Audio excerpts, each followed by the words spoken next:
tremendous amount of very loud music being played. Can you hear me at all?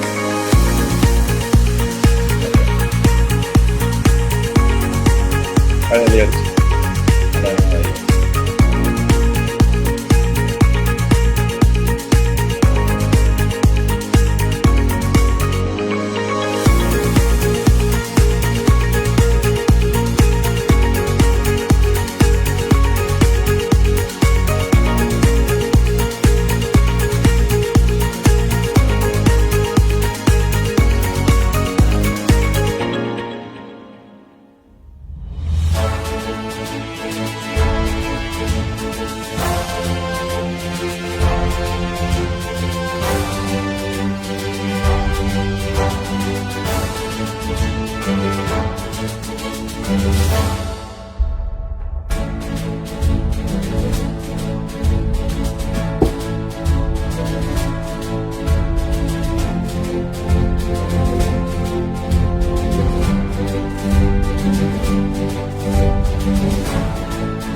Hello everyone, and a warm welcome to the new series of Global Policy Dialogues exploring the future of the world, organised by the United Nations Department of Economic and Social Affairs, DESA, and the United Nations Development Programme, Undp, with the support of the UN Peace and Development Trust Fund.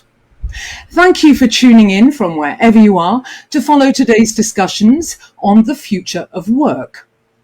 My name is Aminda Lee. I'm a British-Italian journalist and moderator, and I'm logged in today from Rome, where the weather is pretty cloudy today. I'm honoured to be your moderator for this and other discussions in this important series of global policy dialogues on preparing for what's next. The aim is to share insights and experiences to reduce the risks and make our future systems more resilient, and to also help that the world will be able to achieve the Sustainable Development Goals.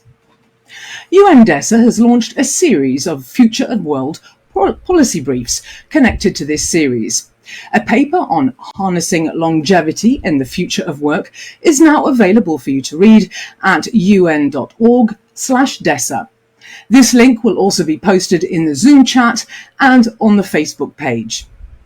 For this first dialogue, we have a great 90-minute programme with many excellent speakers who will discuss the latest developments in economic security, informal work, the gig economy, and automation. I'm going to explain how today's panel and discussion will work in a moment, but first I have a few logistical announcements.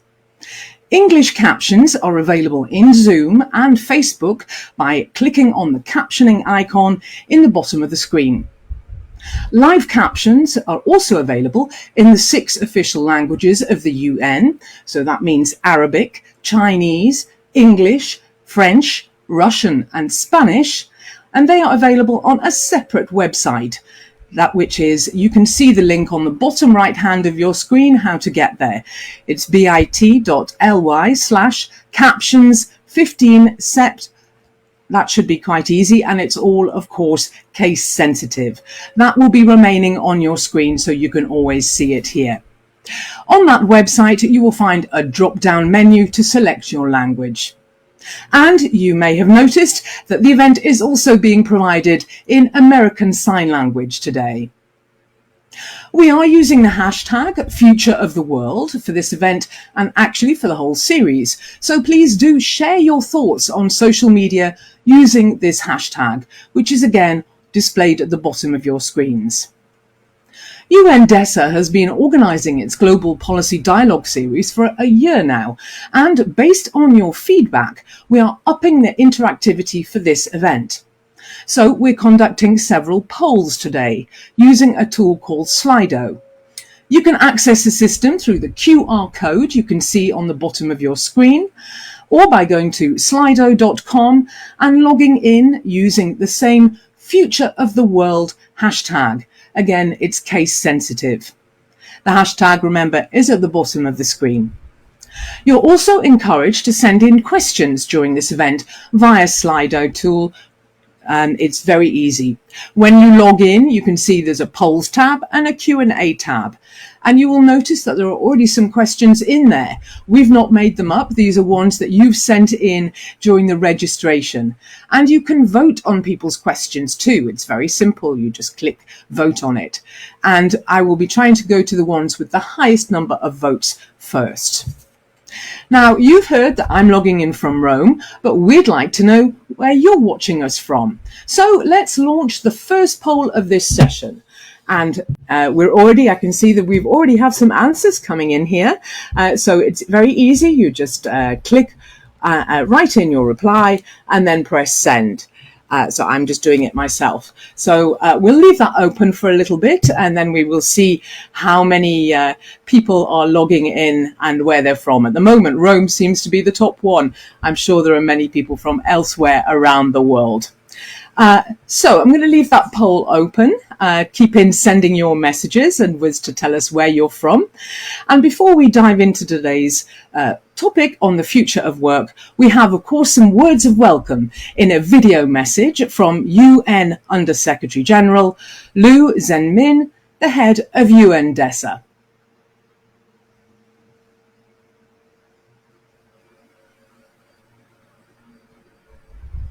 Dear ladies and gentlemen, welcome to the first session of the Global Policy Dialogues under the overarching theme, Future of the World.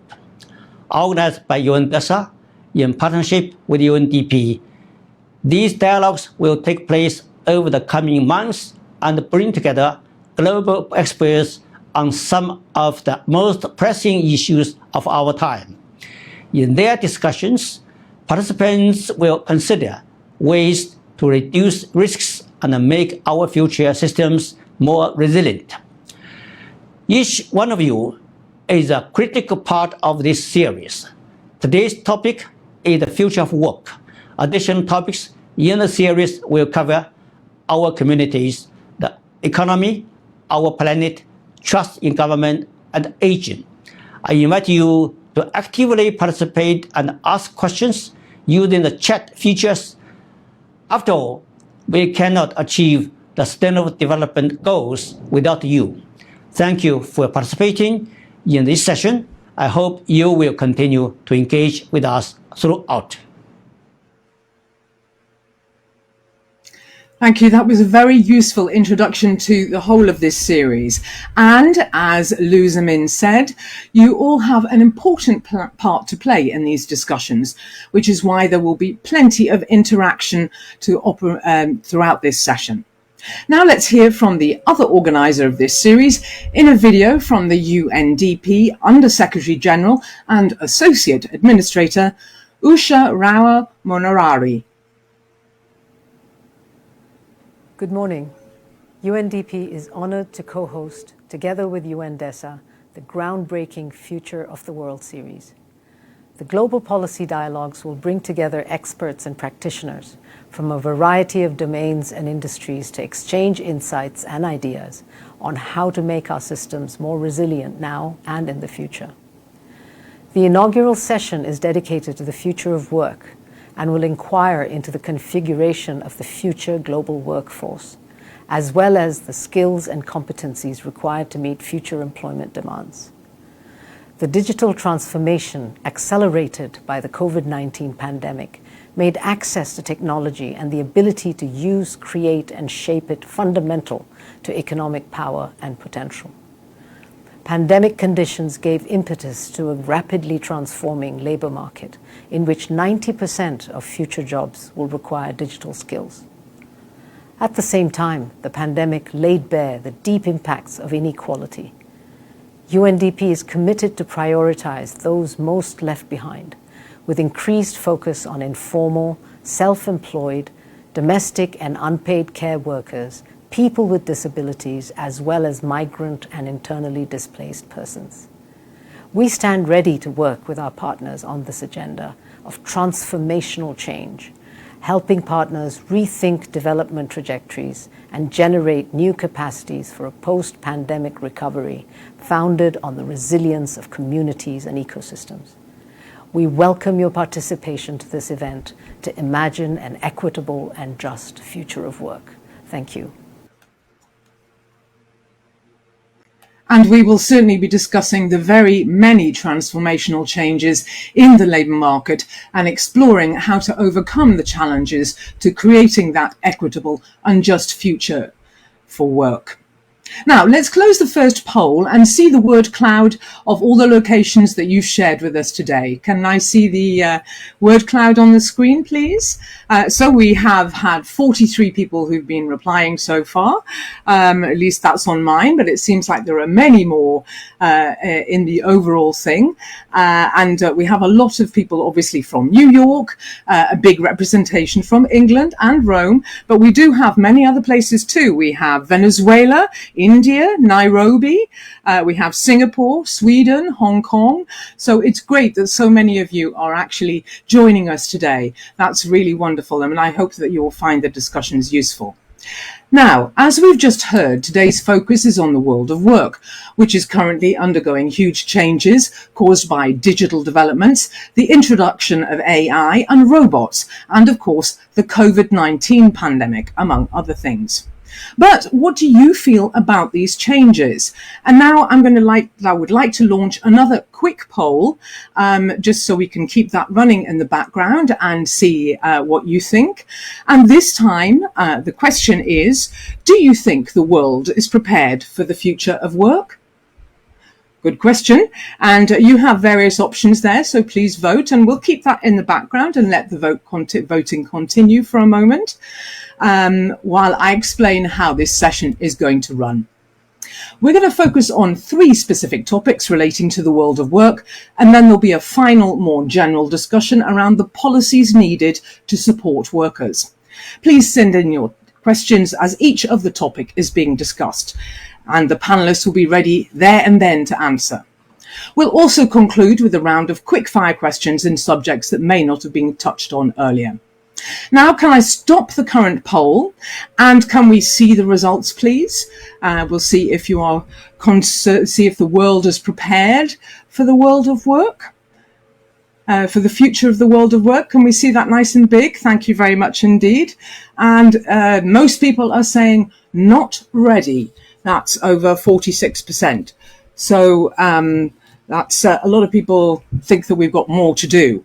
And also we're going to have to work hard on that, and then we're going to hear some of the solutions maybe that are going to help us be ready. So to make this session even more interactive, we are going to ask you to choose the order of the 3 topics we want to discuss. So I'm going to launch the next poll, and here it is. Which topic are you most interested in? And we're going to go to the one first, which has the highest votes. So you can vote on economic insecurity, informal work and the gig economy, and the role of AI and automation. Keep voting on that. We want to hear as many people as possible. And while you're voting on that, I'm now going to introduce the speakers who are going to be intervening in the various topics. So we are being joined by, here are our panelists on the screen. We have Elliot Harris, who is Assistant Secretary General for Economic Development and Chief Economist at DESA. We say hello. We have Luis Felipe Lopez Carvala, who is Assistant Secretary General, Assistant Administrator, and Director of the Regional Bureau for Latin America and the Caribbean at UNDP.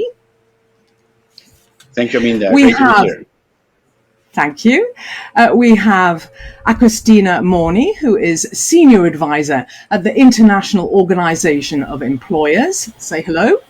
Hello.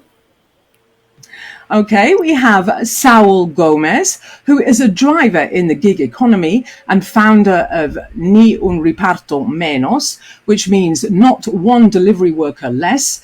It's an advocacy group for the rights of delivery workers in Mexico City. And he's actually with Jessica Corral, who's going to help with the translation. Please say hello. Thank you. And we have Uma Rani, who is Senior Economist at the International Labour Organization. Say hi. Hello. Hello. Thank you, Amanda. Thank you. And last but not least, we have Lindsey Salaman, who's a PhD candidate and member of the Interactive Robotics Group at the Massachusetts Institute of Technology, MIT. So we have say hello. Hello, great to be here. Okay, we have a great team with us. We will be hearing from them in the different topics.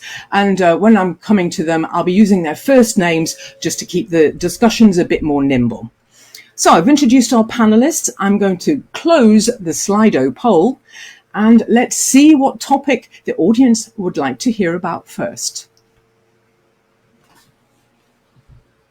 And it is, and if we can see it nice and full screen, informal work and the gig economy is number 1. And then we'll go to AI, and then we'll go to economic insecurity. So informal work and the gig economy.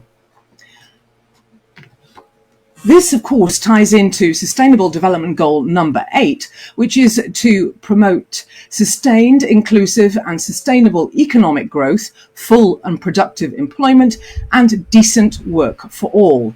And that includes those securing safe and securing work environments for all workers, including those in precarious employment.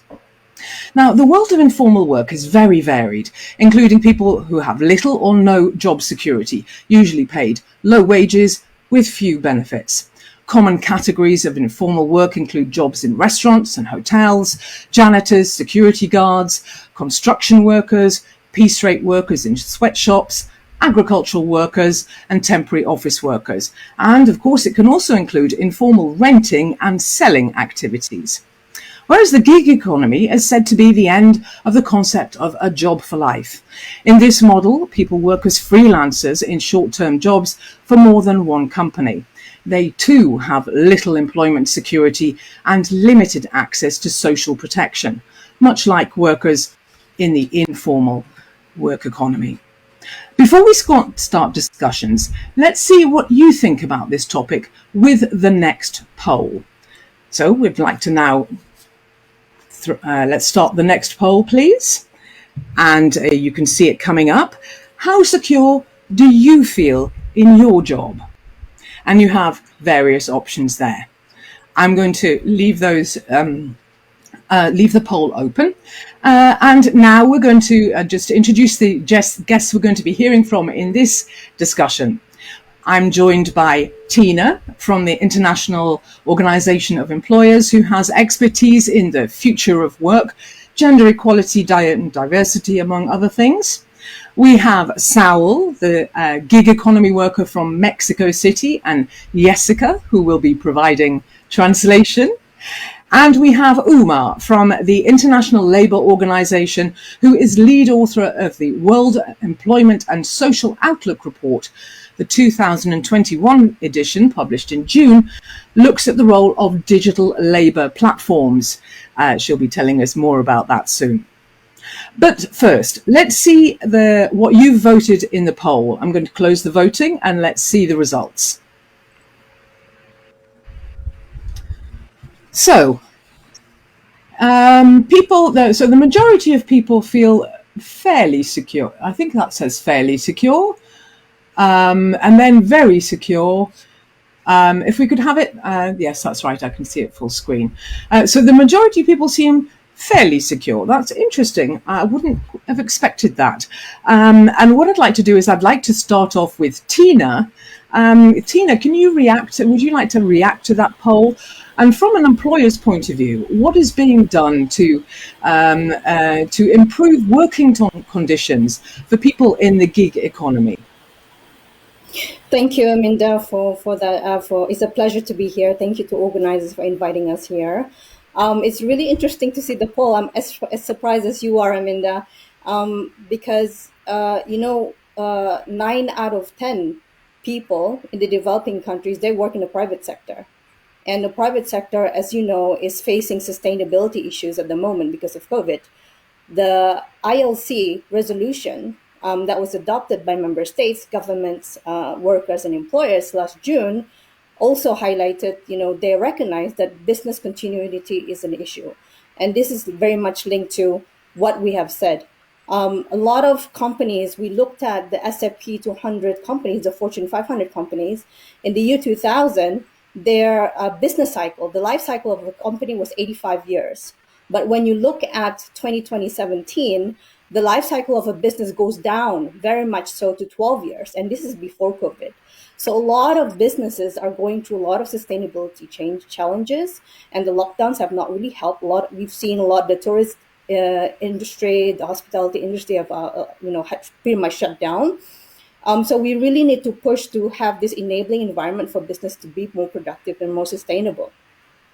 So in case of the gig economy, we have seen there are a lot of opportunities, right? So there are a lot of opportunities there that SMEs, especially restaurants, have benefited from location-based platforms.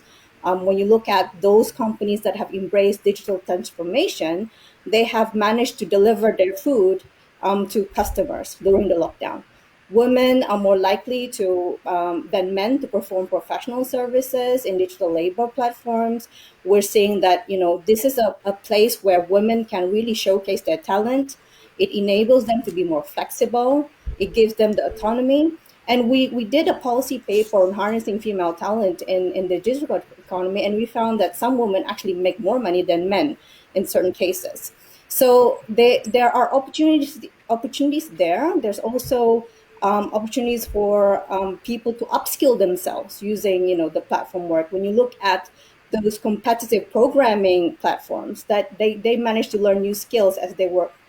And it's not just a way to earn extra income for to supplement income that you have. We need to address the elephant in the room, and this is not mentioned enough. Half of the population, 40 to 50% of the world's population, do not have access to the internet. And this was mentioned in the UN Secretary General's report, which was released last Friday. As you know, in the Our Common Agenda report, 3.8 billion people do not have access to the internet. And really, we have to think beyond that. It's not just giving them access to the internet. We need to equip them with the digital skills, because they need to know how to use the internet and to harness the potential that it can bring. So are the schools equipped for that? So these are just my initial reactions to your question, Aminda.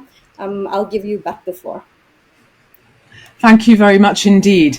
Very interesting you talking about all these fantastic opportunities, and particularly opportunities for women. I think we may hear some other sides of that discussion in a moment, but what I would like to hear is from someone who's actually working in the gig economy. And I think it's really important that we hear from Saul. Before I turn to him, just a reminder to send in your questions to these panelists on this topic. And in Slido, you can vote on other people's questions too. So, Saul, as a delivery driver, what is your experience of the working conditions, and what is the aim of the group that you founded? And Jessica is going to give us the translation. Muchas gracias. Antes que nada, a nombre de los hombres y mujeres que trabajamos en plataformas digitales y, bueno, o también han muerto tratando de llevar un pedido a su casa, a su domicilio, en nombre de las familias de estas y de nuestro colectivo, muchísimas gracias por tomarnos en cuenta y por escucharnos y plantear soluciones. La experiencia no es buena en México. En varios países tampoco, de los 5 continentes. ¿Por qué? ¿Quién paga por trabajar? ¿O quién trabaja por hobby? Esta respuesta la tenemos los repartidores o los trabajadores en plataformas en general. I will translate what he said. First of all, I want to thank to the men and women who work on platforms, to the ones that have died working on these apps, to their families and the delivery workers that have been injured and amputee as well. And as well, to our collective NiUnRepartidorMenos, thank you for considering us and listening to us to propose solutions. The experience in Mexico and in countries of all continents isn't good, because who pays in order to work? Who works as a hobby according to the apps? Sadly, we as delivery workers in applications that in another reality are not employees, we are partners, independent service providers, salaried users, partners without voice or vote that can dare to tell the applications to recognize our labor rights, because they begin to fill up with excuses and threats of leaving. We are committed with a tripartite dialogue in accordance with the universal guarantees of work. Thank you. That sounds most important, this dialogue with everybody, involving everyone, and making sure that workers' voices who have the experience on the ground actually get heard in that dialogue too, on an equal level. I will come back to you in a moment, and now I would like to turn to Uma. I want to ask the findings on your latest report on digital platforms. Do they confirm what we've heard just now? What kind of important points does it raise about the informal and the gig economy in particular?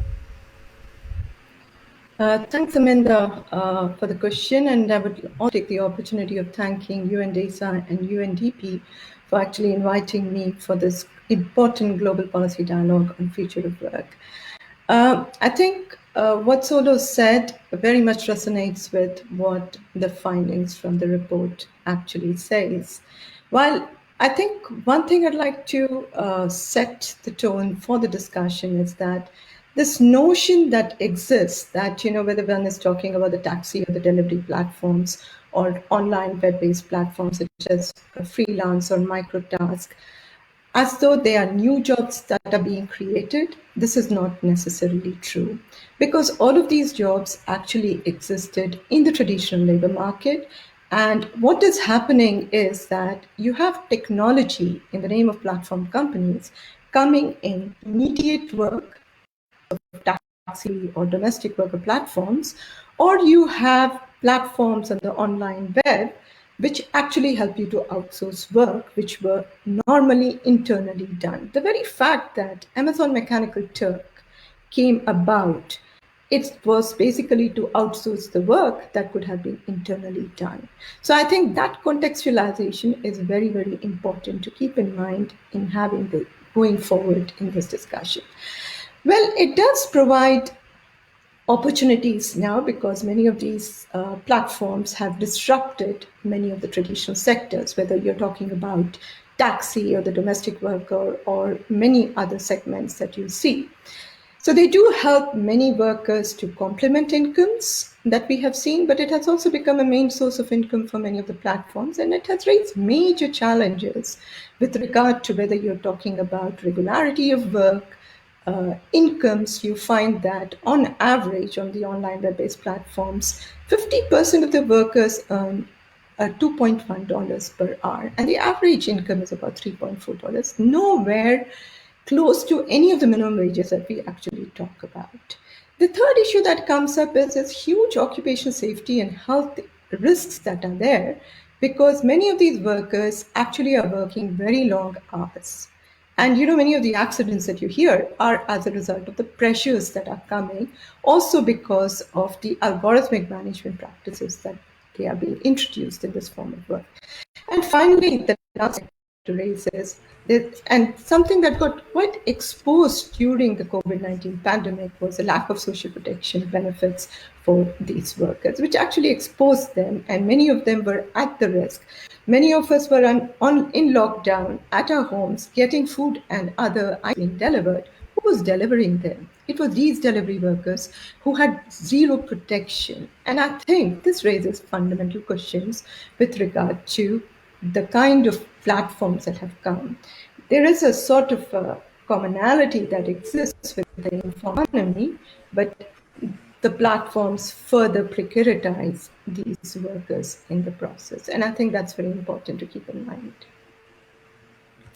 Thank you. And in fact, I'd like to pick up on what you've just said there with Saul, because what was the effect of the pandemic on your work as a delivery driver? Were you under more pressure?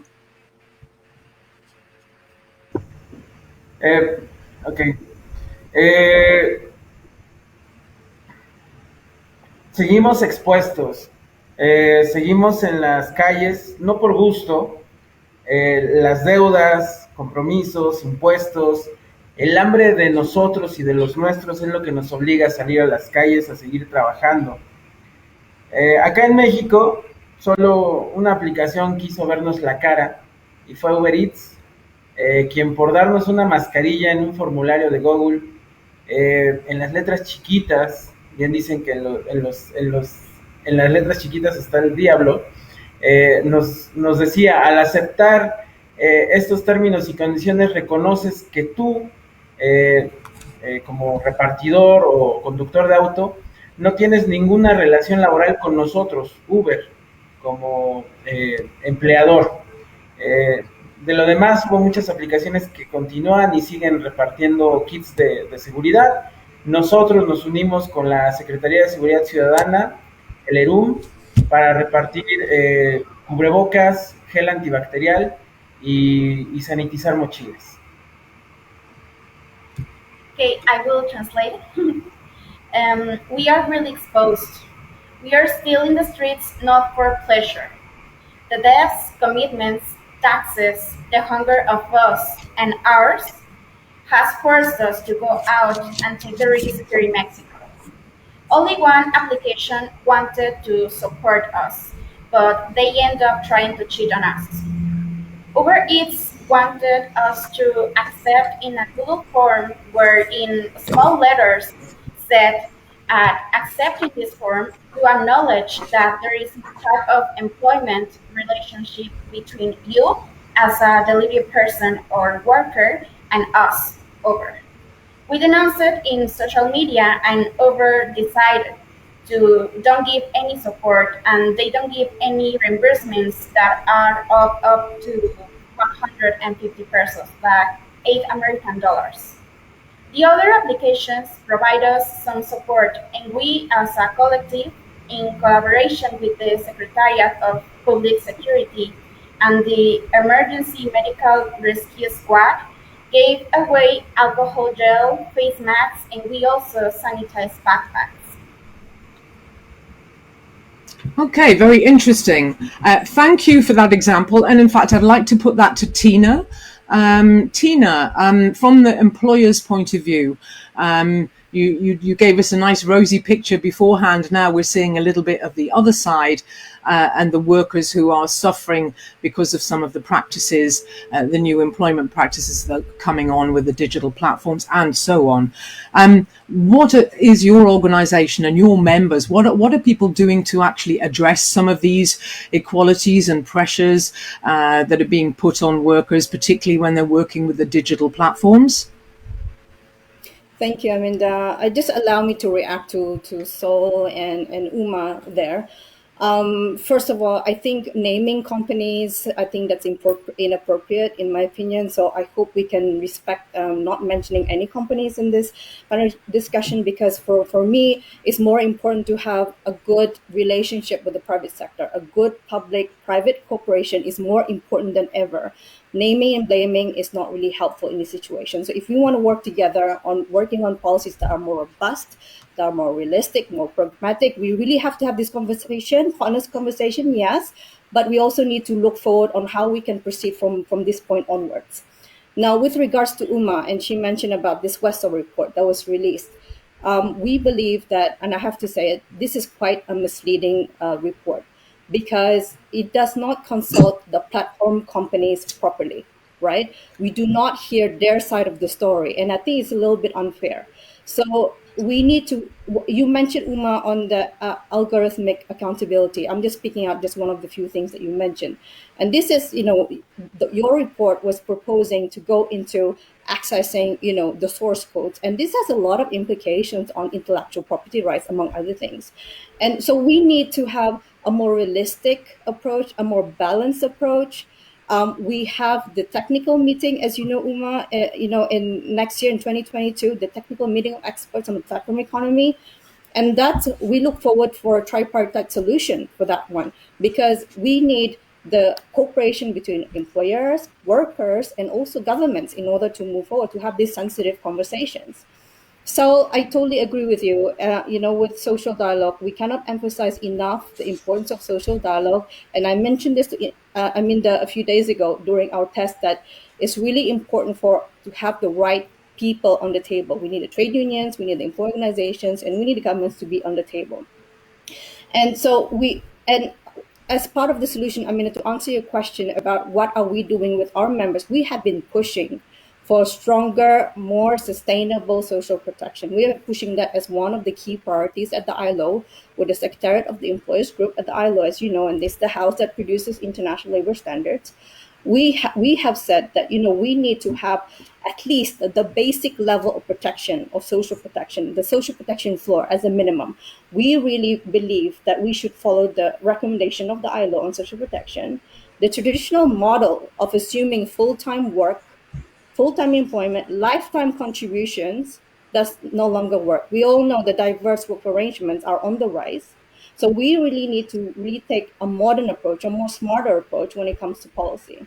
And we need to avoid, unreasonable pressures on SMEs, because SMEs, small medium enterprises, are the backbone of the economy. So we need to make sure there's a sound policy mix between sustainability, the fiscal space. By the way, we should also worry about the public debt that is being incurred by government, together with economic growth, and then balance that with significant coverage on the social protection side, and of course ensuring human dignity and social justice, which is exactly what the ILO does. So I stop there. Okay, thank you. Uma, can I just get a quick reaction from you, please? And then we're going to go to some audience questions. Sure. I just have a quick reaction to the point that was raised by Tine on the report, though I don't want to take it up beyond that. The report is not biased. It's very well balanced, number one, and it does take enough effort, more than enough effort, to go and talk to platform companies and to get their views. And this is very well documented in the report, and you can look at it. I think coming back to what can be done and what needs to be done, there are 2 points that I'd like to raise. I think with regard to social protection, I think there are countries around the world which have already started to use technology in a very effective way to provide social protection. And one such instance I can immediately is that of Uruguay, where ride-hailing drivers were required to actually register with both the social insurance and the tax contribution authorities through a very simple public phone application. And this actually led to ensuring that social insurance contributions were built into the mechanisms, and based on the amount of work that they had done, they were clearly getting social insurance. Similarly, there are very interesting examples that have come up, or experiments that have come up in Malaysia and Indonesia, where you have platform companies actually working with government institutions, social security institutions, in trying to ensure that workers have some sort of an insurance and protection with regard to it. With regard to what needs to be done, I think Tina very rightly mentioned the technical expert committee meeting coming up end of next year, 2022, where there is going to be a tripartite discussion with regard to what needs to be done to protect the workers. But our report actually goes about giving recommendations, not only in the field of labor law, but also including laws of algorithm, policies and laws related to algorithm and competition policy, and also talking about data and the need to actually broad-base the taxation if you need to ensure social protection for all. And it talks about a need for a social dialogue at the international level and international policy and coordination. The reason being that platforms operate multiple jurisdictions. Though countries have taken enough effort to address some of these problems at the country level, this is an international issue now, and that can be solved, or you can have regulatory solutions only through international policy and dialogue and coordination. Thank you very much. Thank you, Uma. And now let's just go to a couple of quick audience questions on this. We have one from Tian Hui, which is, how is the UN going to be helping SMEs around the world to join building of a post-pandemic new normal and our future towards the SDGs? So that's one. And I'm also going to, obviously SMEs is quite an important topic that that a number of people are asking questions on. But let's go to that one first, quick answers. So how will the UN be able to help SMEs to be part of all of this? We've already talked about the fact that they have difficulties. How can we help them? Who would like to talk?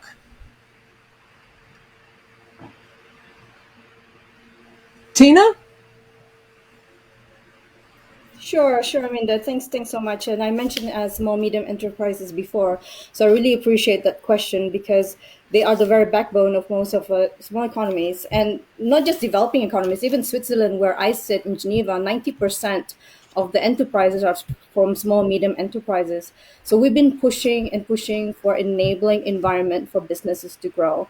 We need to make sure that the policies and regulatory frameworks are flexible enough to make sure that the labor market works, making sure that skills is important, because SMEs are really, they're doing everything. So skilling is important. We need to make sure that there's a skilled workforce where they can have access and tap into.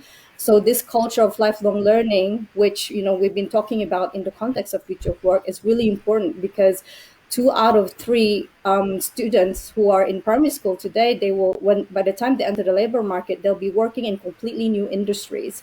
So that doesn't exist yet today. So we really need to make sure that, you know, we focus on at the education system, making sure that it provides, you know, students with, you know, the foundational skills, literacy skills, human social skills like critical thinking, creativity, problem solving. These are the kind of skills that we need to embrace. A lot of our members have been saying that, you know, a lot of this universities and the TVET system, they are 10 years behind industry. So we really need to make sure that, you know, there's no skills mismatch and skills gaps in between. Productivity is important to us, because for SMEs, if they need to be sustainable, they need to be productive, because otherwise they go into that vicious cycle of this poverty trap that, you know, we've been talking about. If you produce less quality goods and services, then you make less income, and then you go back into this vicious cycle of this poverty trap, right? So we really need to make sure that there's this enabling environment for businesses to grow. Okay, thank you. Uma?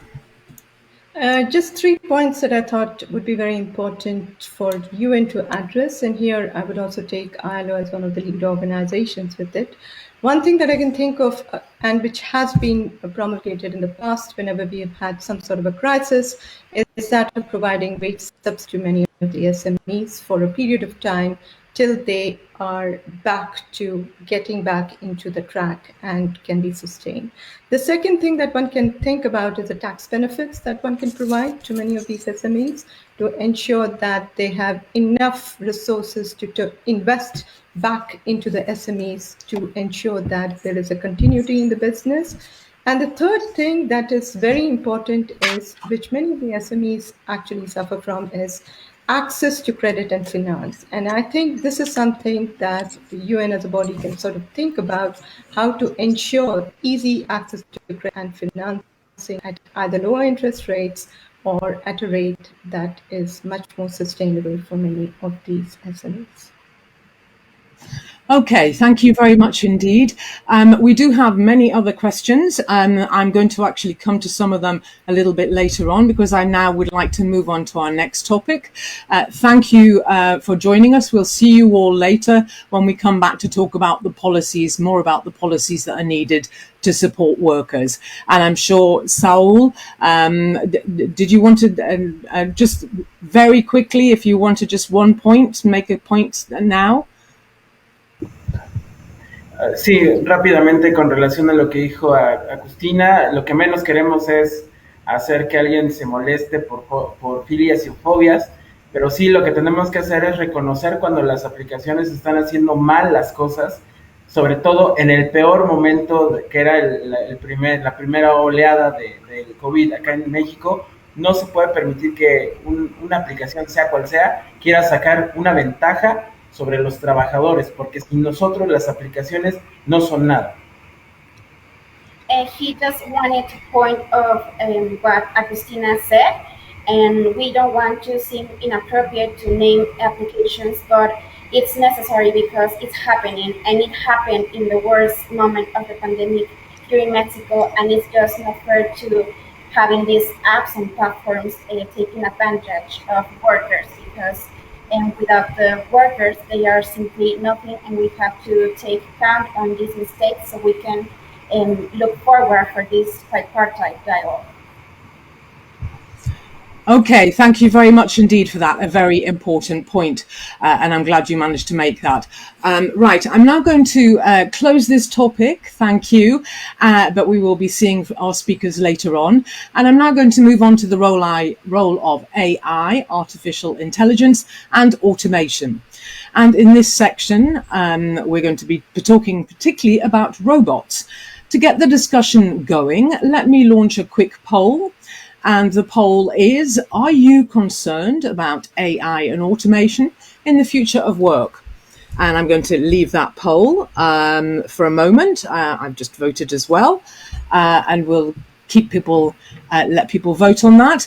And to start the discussion on this topic, I'm joined by Lindsey Salaman from the Interactive Robotics Group at MIT, Her expertise is in robotics technology, and she's been serving on MIT Future of Work Task Force, which involved technologists, social scientists, economists, and robotics experts, among others. She's going to tell us a little bit about their work in a moment, but first let's close the poll and see the results. So we have about 51% of people saying that they are a little concerned about AI and automation, and quite a few saying that they're very concerned, 33%. So little concerned, very concerned. Before I go to Lindsey to get the reaction on those results, a quick reminder to share your thoughts on social media using the hashtag Future of the World, which is on the bottom of your screen. It's always there as a reminder. So Lindsey, let you join me. There you are. What do you think about those results? People are a little concerned. What do you think about that? Sure. First of all, let me say thanks so much for having me. It's great to be here. Looking at those results, this is actually the exact question that the MIT Work of the Future Task Force set out to answer starting 3 years ago. And so we've been digging into this a lot. We visited a number of manufacturing firms, small and medium-sized enterprises, SMEs, which we've been talking about, as well as OEMs, and robotics manufacturers and research institutions. And what we really saw when we went out was that there was less adoption of technology and of robotics in particular than we really expected. We saw in all of our interviews that we performed, maybe 1 to 2 robots actually integrated on manufacturing lines. And where they were integrated, they were really doing great work and making jobs better. And so we started out with this question of, should we be concerned? We went out and saw that there are actually barriers to technology adoption. So I think a little concerned, that's where we started. And now we're asking questions of how can we actually make jobs better through technology? And how can we lower the barriers to adopting technology in order to make work better? And what were some of the interesting findings? I know, for example, you went to Germany and there was something quite interesting that came out there. Absolutely. So one major interesting finding was that where there were robots, they were really helping people. So for example, we saw one robot that was helping with, there was a task that workers previously had to do on this particular manufacturing line where one worker had to hoist a 40-pound object and another had to clean it. And this was ergonomically very bad for workers. And there was a lot of turnover in that position. People would get injured. And in that particular case, they actually replaced the hoisting job with a robot. And this freed up that worker to go do other value-added work. And people were not getting injured as much. And the robot was actually a great teammate in that case. So we started to look around at where else might this be possible in manufacturing? Where else could robots really help improve conditions for workers? So that was one really interesting finding that we had throughout our interviews. And it's interesting you talk about the fact that robots can be beneficial. People are maybe slightly concerned about robots, but they can be beneficial because they can take over the hard jobs, the difficult jobs, the dangerous jobs, for example, like clearing contaminated sites, and they can free up people to do different work. Absolutely. So in the future, we're seeing a shift really from people doing exactly as you said, those dull, dangerous, and dirty jobs, and shifting towards hopefully more creative work and more supervision-based work. And actually, one of the goals of our research in our lab is to look at how to actually make robots better teammates and leverage the relative strengths of humans and robots to do what neither can do alone and have a human-robot team. And so we're focused on collaborative robots in particular in this context. And what we really hope to do is look at what are robots strong at? What are robots good at? They're good at precision, speed, accuracy, things like that. And we're looking at what are people good at. People are good at adaptation, at creativity. So we're trying to apply robots to do some of those jobs that they're really good at so that people can be freed up to do the jobs that they're good at too. Yes, interesting. I mean, I've seen a robot taking plates away in a restaurant, which was quite interesting, but I'm sure we're seeing more sophisticated ones than that coming up on the collaborative sphere. What barriers? We talked about SMEs earlier on, and of course, I can imagine for an SME, introducing a bot in their work would be very difficult. Have you come across any of the problems in that area? Absolutely. So there are a number of barriers to adoption that we learned about, especially for SMEs that often have these high mix, low volume applications. So they're making very few of many different types of products. And we've seen that robots are not as applicable in those cases. And that's because as it is today, robots are not as flexible as we would like them to be, not as easy to use. And integration of robots into manufacturing lines takes a very long time, is very expensive. And so often SMEs do not have the financial or the time runway to actually integrate robots. And so what we took away from some of our interviews was we, as technologists, really need to make these robots easier to use, easier to program, so that SMEs can more easily integrate them and use them for manufacturing. And we hope to make robots actually easy to use by line workers as well, who deeply know the manufacturing tasks. I, as a roboticist, don't know much about the manufacturing tasks, but we want to enable the people who do to be able to more directly use the robots to help them. Okay, yes. I mean, I suppose in tandem, there's also going to be lots of work to be done, maybe on the, I don't know, teaching humans how to interact with robots as well as robots interacting with humans.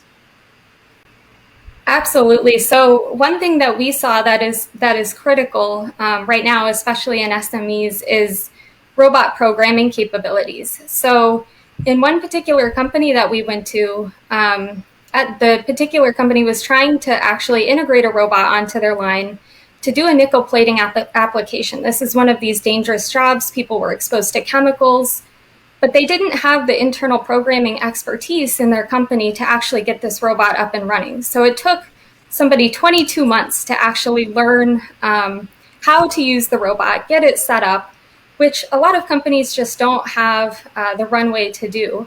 So I think one really important thing that we need to be teaching people to do is program robots. And at the same time, we as technologists need to try to lower the barrier to use on the other side. Okay, all right. Well, I've been checking the questions, and the ones that have got the top votes are certainly not about robotics at the moment. They're more about carbon-free economy and ensuring older workers are included in work-related policies. I'm just trying to go down the list and see if we can if I can find any on the. There's actually so many questions come in, which is great. Okay. I can't actually find one on robotics, which is quite interesting. Oh, hang on. Okay, there's something about artificial intelligence and job recruitment, which is not particularly your line of work, Lindsey, so I'm not going to put that to you. But could someone, one of our other panelists, maybe jump in and just answer that question? The question is, it was on the top of the screen and it's now disappeared, which was about AI. If you could put it back to the top of the screen, that would be great. It was about artificial intelligence in recruitment and how that could possibly increase inequalities. I don't know if any of our panelists would like to answer to that. I wouldn't mind going for it. Okay, yeah, so it was from Eric, and just a clearer thing on the question. With AI in place for job recruitment, persons with disabilities are more and more being left behind. How do we avoid that? And Eric is from Nairobi. I think this is very true. I think there's more and more discrimination that is coming in with AI-enabled recruitment practices and strategies. And I think the reason behind that is much of this AI is dependent on vast amount of data that is actually collected. And if there is a bias that exists already in that data that gets further reproduced into this entire process of AI recruitment. So the only way to ensure that such discriminatory practices or unfair practices are not taking place is to have a human at the other end of the entire process to ensure that it is not only AI that is determining it, but there is a human in the loop which actually finally determines how the entire recruitment practice takes place. So there are limits or there are rules and procedures that need to be laid down to ensure that AI is not used for unfair recruitment processes. Okay, thank you very much for answering that question and giving us your point of view. Right, I think at this point, since we don't have any other specific questions that have been voted on a lot on artificial intelligence and robotics, thank you, Lindsey. I'll bring you back a bit later as well when we're talking about policies. Maybe you can talk about the training side that we were discussing. And I'm now going to move on to our next topic, which is economic uncertainty. This is something that some of you may be experiencing in your world of work. And what I'd like to do is I'd like to launch a poll for this topic, please. Can we please launch the next poll? And here it is. And the poll is, should more be done to improve working conditions for people? So we'll keep that going. While I introduce our speakers for this topic, I'm joined by Elliot from DESA and Luis Felipe from Undp. Please feel free to send in your questions on this topic and vote on them. And I'll try and go to the ones with the most votes first. I think a lot of the ones we have already waiting for us are actually very tied into this topic that we're going to be discussing now. So we already have quite a few.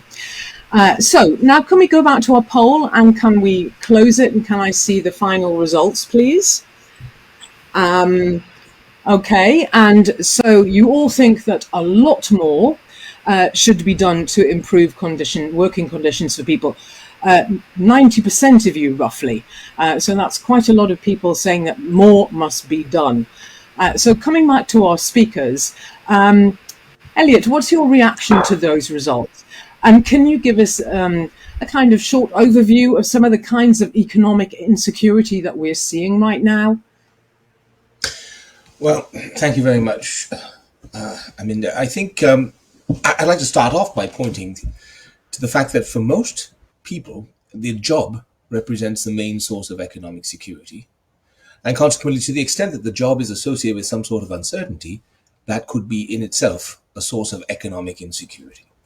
Now, we've seen, and we had a lot of discussion earlier in the event, that the nature of work itself has been changing. We have these new types of jobs. In the gig economy, we have different types of temporary or part-time work, 0-hour contracts, subcontracted labor, and so on and so forth. And the key point here is that these jobs, although they give you more flexibility to the individual as to when and where work is done, they also are less structured and they're less regulated than formal jobs. And I think that is one particular source of uncertainty, is that one can't say for sure from 1 month to the next what the conditions of work are likely to be. And that's always going to be in the back of somebody's mind as a source of uncertainty, a source of economic insecurity. We've seen that there was growing job insecurity long before the pandemic broke out. And Tina referred to that. The nature of work itself has been changing very rapidly, and people have had to try to keep up. They've had to reskill. They've had to go out there to make themselves capable of staying abreast of these changing jobs. And then on top of that comes now the pandemic, which has essentially shut everything down. And as long as we don't yet have the universal vaccinations, we can't be sure that any given economy or any sector in the economy will be able to open up for business the way it was before, and we can't be sure that they won't be shut down again if there's a surge or some other outbreak. And for that, this is a source of fundamental insecurity and uncertainty that translates into economic insecurity. And I think that is something that governments have tried to address through the various response measures, through the stimulus packages that have been done. Many of them have aimed at preserving employment, for example, and preventing enterprise bankruptcy. But that doesn't address the more structural sources of insecurity that have been afflicting workers in the formal and the informal economy well before the pandemic broke out. I think a third thing that we have to think about as well is that this question of the constant change, the churning change that's happening in the nature of work is something that we are very ill prepared for. And so when the answer to the question doesn't really surprise me, when people say that we should be doing more on all sorts of different fronts, in preparing people for the changes in the job requirements, and that's a skills question to some extent, in providing people with support in the case they lose an income, be it temporarily or even permanently, and that's the social protection side. And thirdly, in just sort of trying to recreate the conditions for an economy to function after this pandemic, and that means getting on top of it and trying to control further outbreaks, and that means universal vaccination. Thank you. Thank you. Luis Felipe, what are the key drivers of economic uncertainty that the UNDP is concerned about in the workplace? Thank you very much, Aminda, and I briefly want to also thank Elliot Harris for the trust to partner in this very interesting initiative. So I want to start with a very general point, saying that we strongly believe that the future is not what it used to be, in the following sense. The future has always been very difficult to predict. But I think if we go 2 or 3 years ago, we could more or less predict what the prediction would be. So the variance of what can happen has increased. So it is more difficult to actually predict what predictions will look like. So in that sense, we're at sort of a second order level of uncertainty that's why we have to discuss these issues in this sense. First point. Second, when we talk about the future of work, we have to be a little bit more specific. So in a world in which capital and then the technology embedded in capital is relatively more mobile than labor, it really depends on the specific context in which you are discussing to understand this interaction. Okay, so let me give you as an example the region where I work, Latin America and the Caribbean. On average, 59% of workers in Latin America and the Caribbean work either as self-employed or in firms that have less than 5 workers. Only 18% work in firms that have more than 100 employees. Okay, so I argue, and you have seen this with clear evidence, and we presented this in our regional human development report that we presented recently.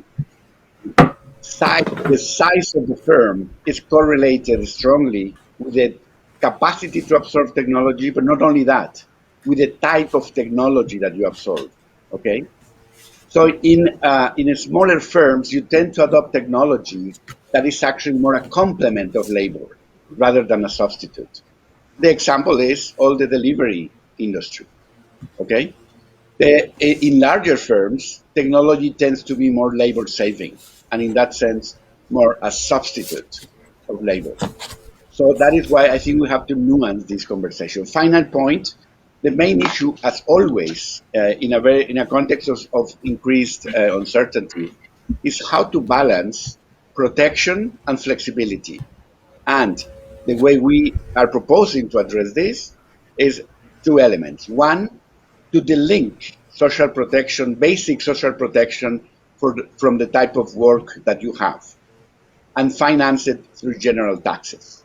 So in a way, you provide everybody with a fundamental package, a basic package of social protection, completely delinked from the type of work that you have, and you finance it with general taxes. And in addition to that, you can have job-specific type of modules into that social protection, which is, of course, co-financed by firms and employees.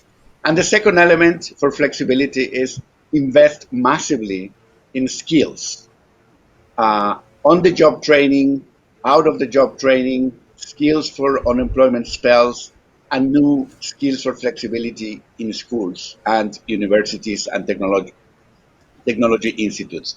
So if we delink social protection from type of job and we invest in skills, we are trying to balance this notion of having people protected and at the same time investing in flexibility to adapt to that uncertainty that we cannot predict. Thank you.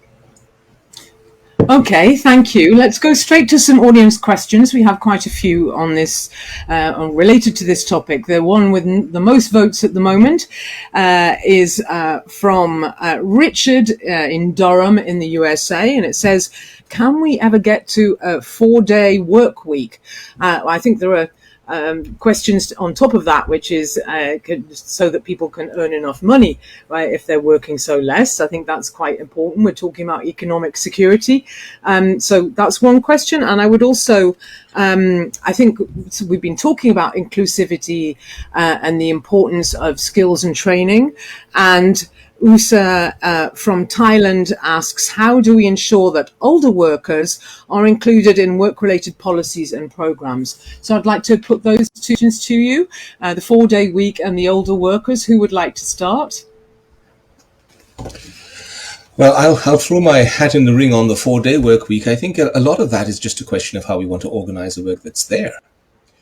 And let's not forget, it wasn't that long ago, the 6-day work week was the standard.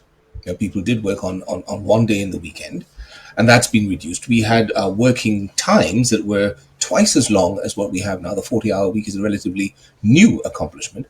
The key point here, though, is that these agreements on how we want to organize our work were agreements that came about through the interplay between employers and employees, and the organizational representation of employees was a critical part of that.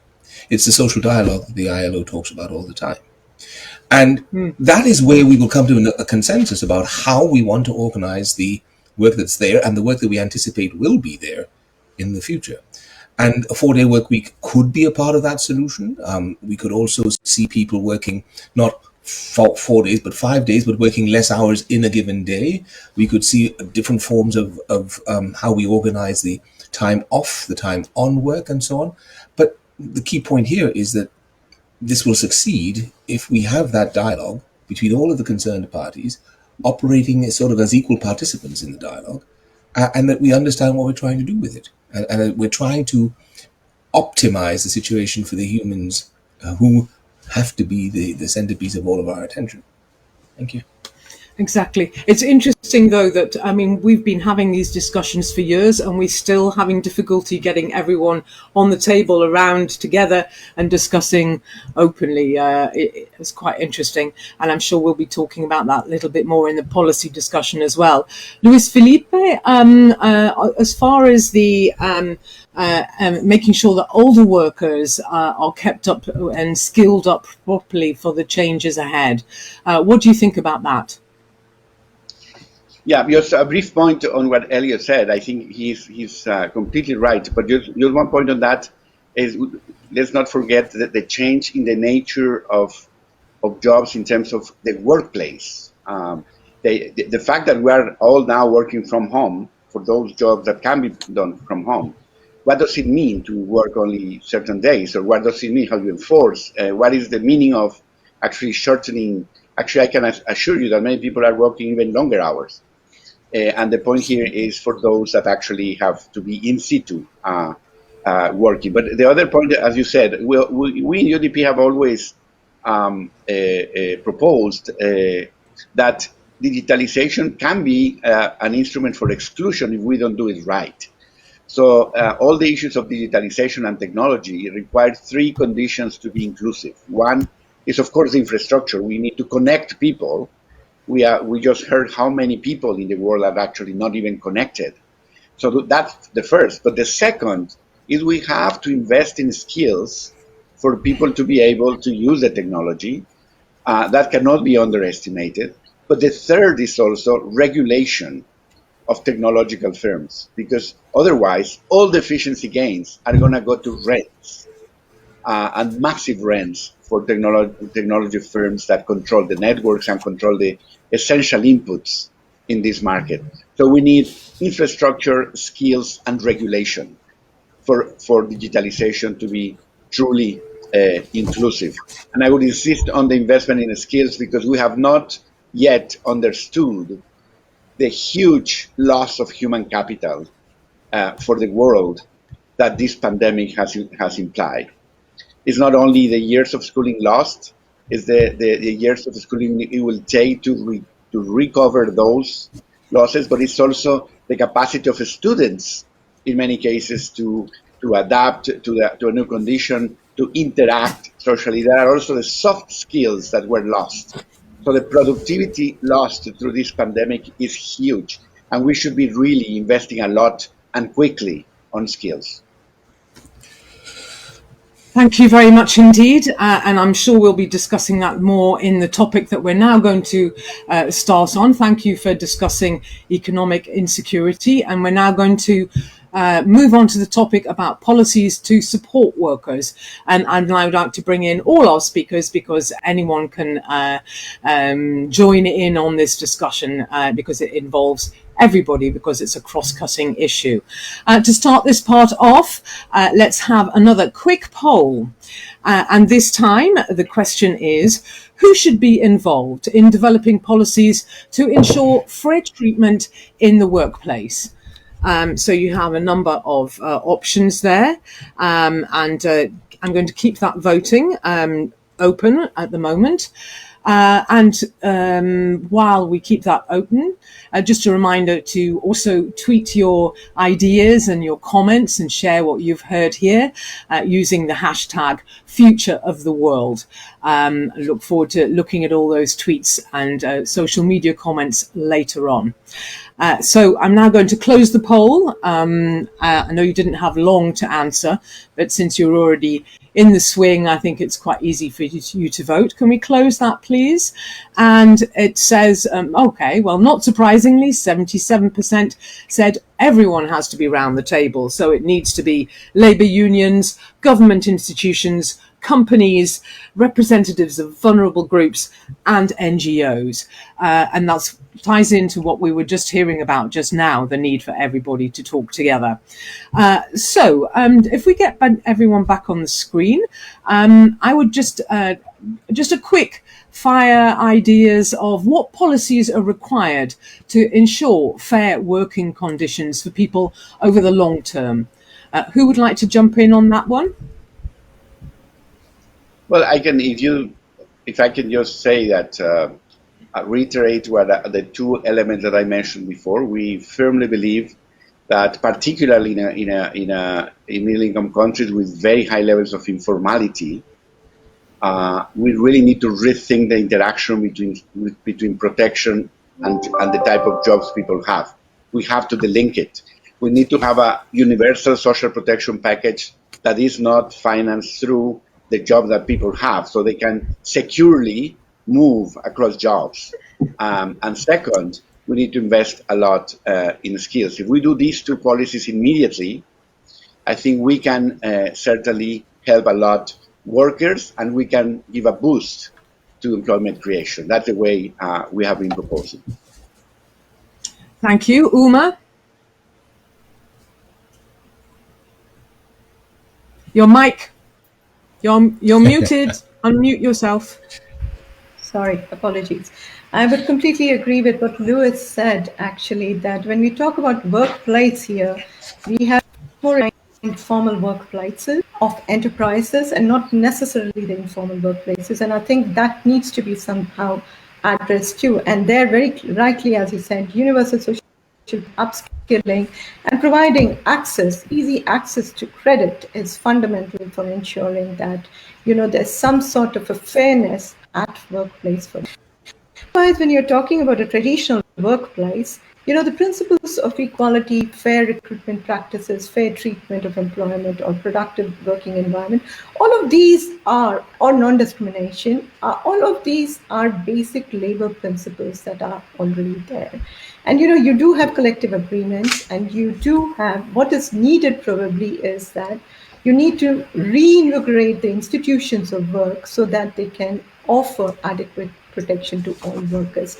That is both those are on contractual workers and those who are on regular work. And here, social dialogue, as very rightly mentioned by the poll, plays a very, very important role. And we have seen that countries where you have very strong institutions in terms of this, you do find that being very successful compared to others. But even in less settings, you do find that it is happening. But for the new forms of work that is coming up, it's a huge, huge challenge. And for that, you very clearly need first regulations in place. Thank you. Thank you. I'm now going to move on to a question which has been there at the top of the voting and every time, and is very important. And while it's not necessarily linked to what we've talked about, it's a policy, a very important thing, which is just move to my polls question now, what will be the impact of the transition to carbon-free energy on the workforce? And that's from Richard in Durham in USA. That's something that we've slightly touched on. Tina, you mentioned it a bit earlier, but what is the impact of that going to be? Thanks, Aminda, and thank you very much for the question. So climate change is a really important topic, and we need to make these transitions work. So in order for us to move to clean technology and low carbon, we need to also look at the employment angle, which is, part of our mandate. So we need to make sure that, when we shift the economic structure to low carbon, we really need to create this conducive industrial policy frameworks. And we need to look at how companies address and how they behave when it comes to research and development.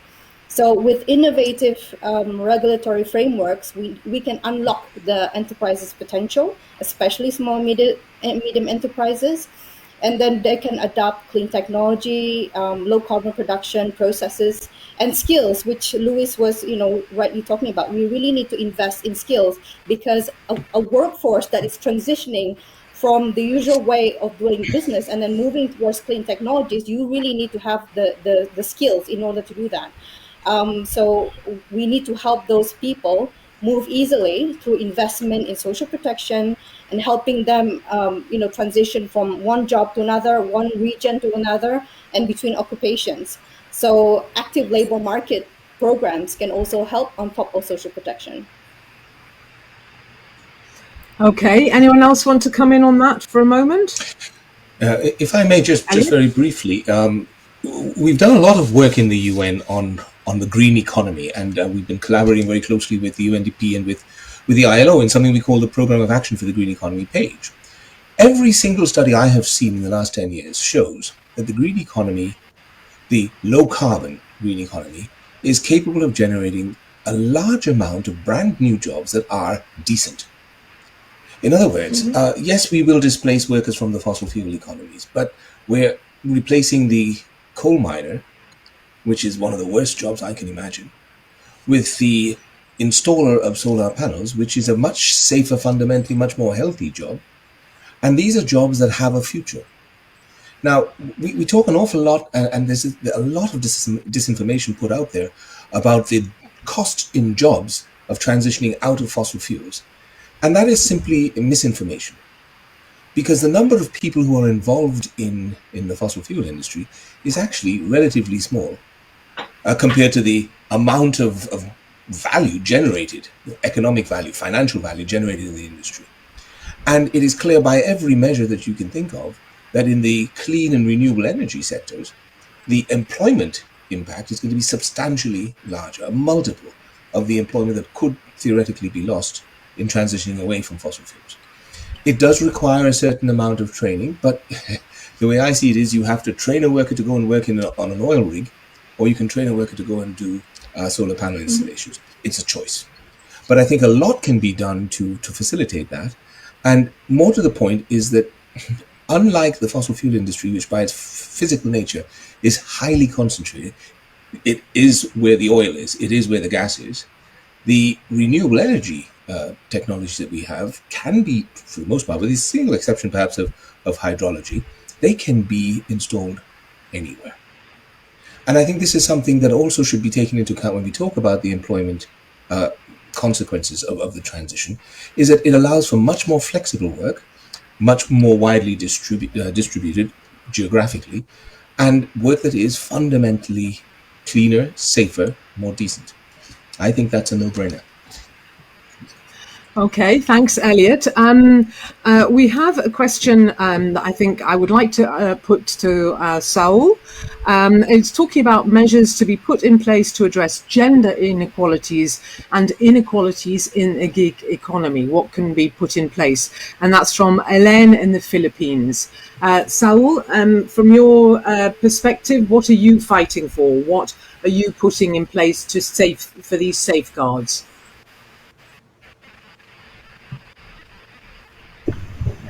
Voy a hacer algo muy breve porque la traducción sí es un poco larga, entonces yo nada más voy a decir algo. Tenemos que construir propuestas claras y concisas entre gobiernos, trabajadores y aplicaciones. No podemos estar nadie fuera de estas mesas porque después se presta a las malas interpretaciones. Y un segundo punto, el próximo 1 de octubre saldremos los repartidores de los 5 continentes al 5º paro internacional de repartidores. La respuesta se las da más concreta. I will translate some proposals that delivery workers have been working on. And it's about building solutions together. And we need to talk about us having a regulation where we can all have a voice and vote. We need to put effort at the negotiating tables where delivery workers, companies, and the government together work in a regulation that transforms this precarious model into a new tax model. And now our proposals to the governments are attachment to the universal labor guarantee, living salary enough to cover the basic needs of a family, time limit for the working day that allows us as the workers to recover and spend free time, and social security that protect us and our families with health services and clean and safe working conditions. Now our proposals to the acts are justice for our colleagues who died in road accidents or infected by COVID, and to arbitrary blockades and suspensions for the alleged violations of terms and conditions. The applications emerge with labor flexibility, and this should not be lost even when governments want to register.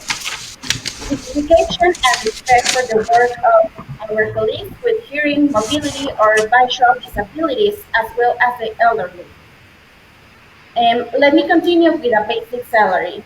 From the moment the delivery person connects and fulfills the day, as well as the payment of overtime and payment of holidays in relation to the labor law of each country.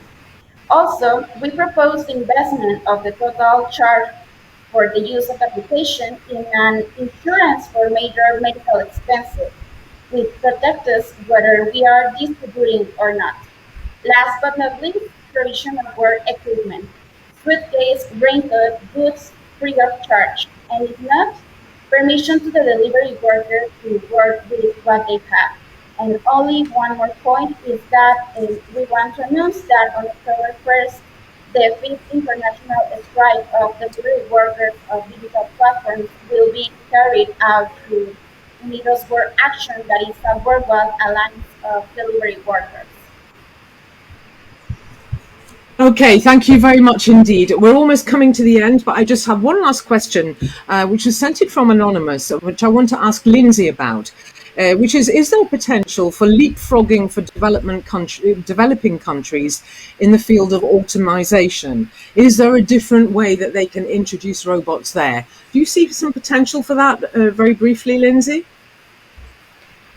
So I think that with the introduction of automation and robots, anybody really has the potential to really improve productivity in whatever manufacturing sector exists. I think one thing that's critical in developing countries or anywhere in the world really is centering the worker perspective that we've been talking about so much today. One thing that we saw is critical in the technology development process is actually integrating worker perspective from the design and development phase all the way through the integration and deployment phase, because it fundamentally, if workers don't trust the automation, if they feel their safety or livelihoods are at risk, then they won't trust it or adopt it.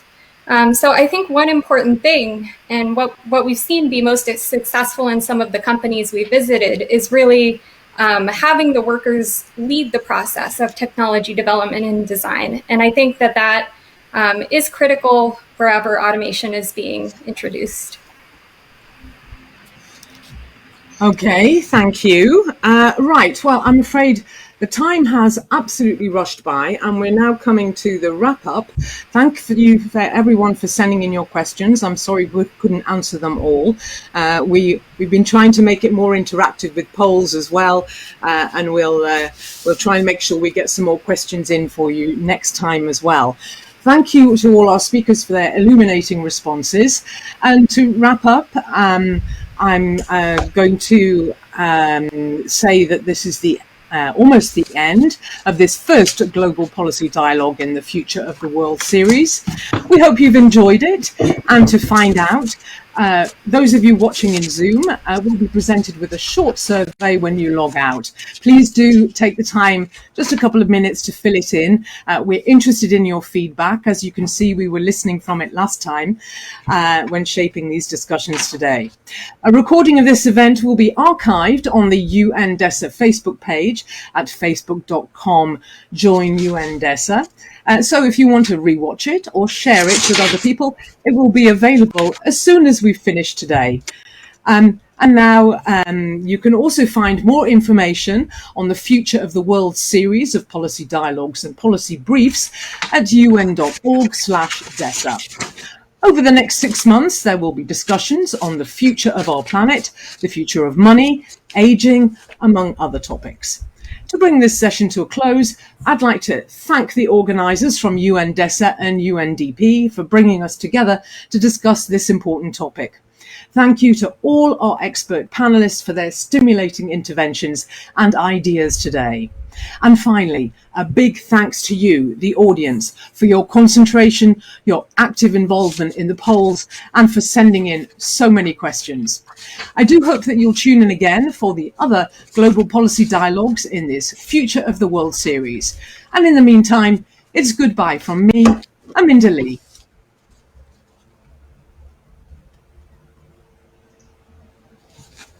Thank you very much. Thank you very much. Goodbye.